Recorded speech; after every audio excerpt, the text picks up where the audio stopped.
Hello everyone. देखिए, आज संभवतः या तो जो एज रिलैक्सेशन का इशू है जेपीएससी को लेकर के, उसमें आज या तो पीआईएल कर दिया गया होगा या कल कर दिया जाएगा। आज आपको यूट्यूब चैनल से ये मालूम चल गया होगा कि आज विरोध प्रदर्शन करने के लिए लोग जेपीएससी गेट के पास भी गए थे, और जाना भी चाहिए हम इस बात के लिए कि अगर आप कम से कम अपने तरफ से अपने अधिकार के लिए लड़िए। जो भी रांची में है ज़रूर जाइए, और मतलब कि जो जेपीएससी में जो कंसर्न अथॉरिटी हैं, वो चाहे गवर्नमेंट हो या ब्यूरोक्रेसी में हो, उनसे मतलब कि जिस तरह से भी कर सकते हैं, या तो मिल करके कर सकते हैं, या प्रोटेस्ट के माध्यम से कर सकते हैं, या विरोध करके कर सकते हैं। और इसमें जो ऑनरेबल हाई कोर्ट का भी अपना रोल है, और इसमें पीआईएल तो कम से कम दाखिल या तो आज हो गया होगा, हम अभी मालूम नहीं किए हैं, या तो आज हो गया होगा या फिर कल हो जाएगा पीआईएल। और उसमें भी अपना है। देखिए, जो अभी 14th जेपीएससी आया है ना, एक्चुअल में वो 14th भी नहीं है, 9th जेपीएससी है। अगर एग्ज़ाम कंडक्ट करवाने के पॉइंट ऑफ व्यू से देखें तो सिर्फ 9th जेपीएससी, और 2026 आ गया और सिर्फ 9 जेपीएससी हुआ है। जेपीएससी 2002 में इस्टेब्लिश हुआ और उसके बाद 9 जेपीएससी कंडक्ट हुआ है। मतलब कि 15 साल एज रिलैक्सेशन के लिए जो मुद्दा चल रहा है ना, 15 साल चल रहा है।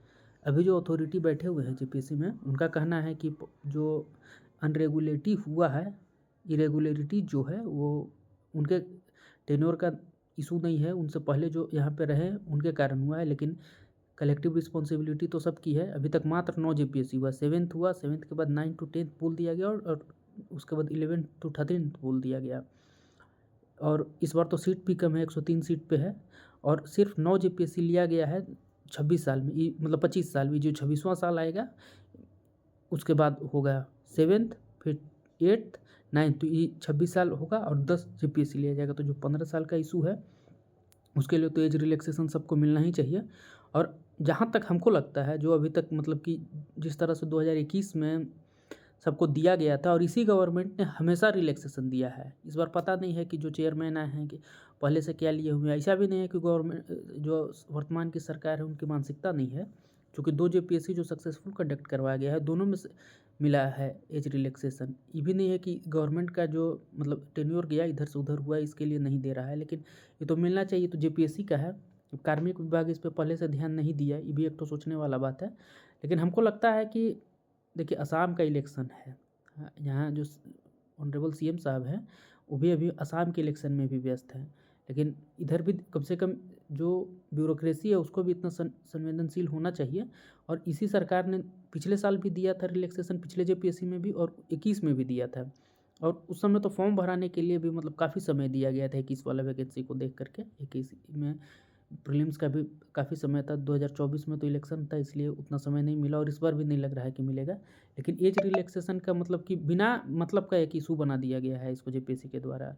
जब हर बार एज रिलैक्सेशन मिला है, आप मात्र 9 जेपीएससी कंडक्ट करवाए हैं, और उसके बाद बोल रहे हैं कि अब सीधा एज रिलैक्सेशन नहीं मिलेगा। इससे जो मतलब हज़ारों छात्र एग्ज़ाम देने में असमर्थ हो जाएंगे।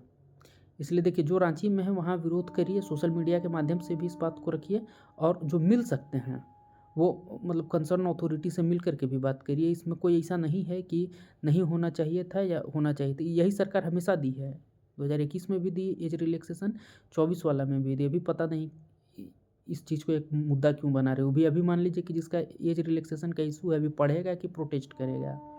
सबसे बड़ा बात है कि अभी मान लीजिए कि आज 2 फरवरी है, मात्र 1 महीना का समय है, वो भी जो फरवरी है वो 26 दिन ही बचा हुआ है।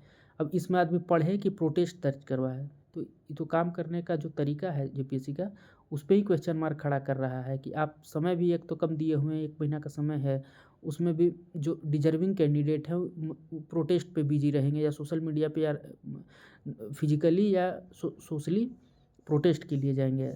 लेकिन इस बात को है, कम से कम आज इतना तो उनके कान में बात को पहुंच ही गया होगा, जो आज प्रोटेस्ट हुआ गेट पे, कि एज रिलैक्सेशन का इशू है। अब देखिए, हो सकता है कि 1-2 दिन में क्लियर कर दिया जाए कि एज रिलैक्सेशन में इशू मिल रहा है या नहीं मिल रहा। अब 2-3 दिन तो सबको मेंटली इस बात से सफ़र करना ही है, इसमें अब कुछ नहीं कर सकते हैं।